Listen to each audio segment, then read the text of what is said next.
La vulnérabilité des porte-avions américains est un sujet rarement abordé de front dans les sphères de pouvoir occidentales, car il touche à l'ADN même de la puissance stratégique des États-Unis. Depuis plus de 7 décennies, le porte-avions n'est pas seulement un outil militaire, c'est une bannière flottante. Il symbolise la capacité d'agir partout, sans dépendre d'alliés terrestres, sans autorisation préalable, sans exposer directement le territoire national. C'est précisément cette liberté d'action que les adversaires de Washington cherchent à fragiliser. Non pas par un affrontement frontal, mais en sapant méthodiquement les fondations de cette supériorité. L'Iran, attentif aux conflits rêvants en Ukraine, en mer Noire, en mer Rouge ou dans le Golfe, a tiré une leçon claire. La supériorité technologique brute ne garantit plus la domination sur le terrain.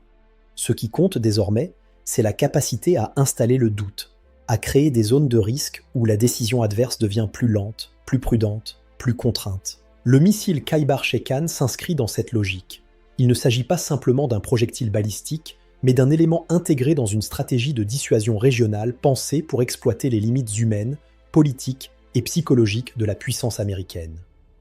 Un porte-avions comme l'USS Abraham Lincoln est conçu pour projeter la force, contrôler les airs et les mers, frapper en premier.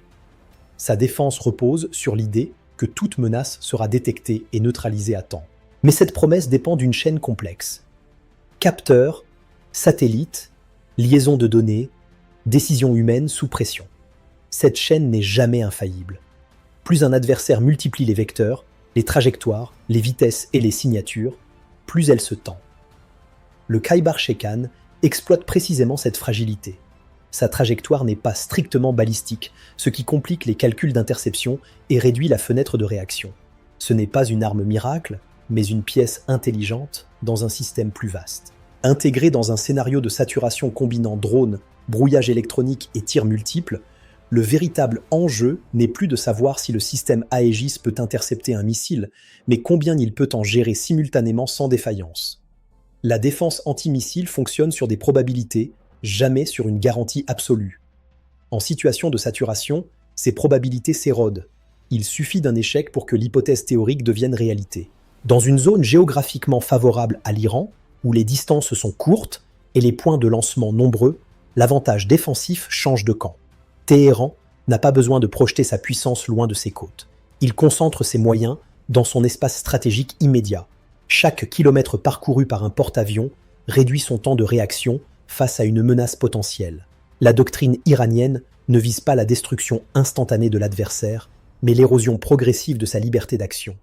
L'objectif est de rendre toute présence américaine coûteuse, risquée et politiquement sensible. L'asymétrie est au cœur de cette stratégie. Les États-Unis investissent des dizaines de milliards dans un groupe aéronaval. L'Iran consacre une fraction de cette somme à des systèmes conçus pour le menacer. Même sans tir réel, la menace génère un coût opérationnel et psychologique important, car le porte-avions est aussi un symbole médiatique. Son endommagement aurait un impact mondial immédiat. La dissuasion moderne repose aussi sur la maîtrise du récit.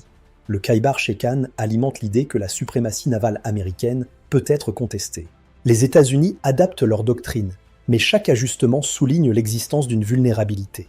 Le basculement stratégique pourrait se manifester par une modification des comportements. Si les porte-avions opèrent plus loin des zones sensibles, alors la stratégie iranienne aura atteint son but, contraindre par le risque.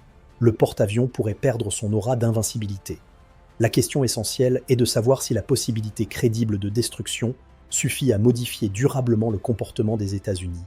L'équilibre des forces a déjà évolué vers une ère où la domination se mesure en capacité à imposer le doute.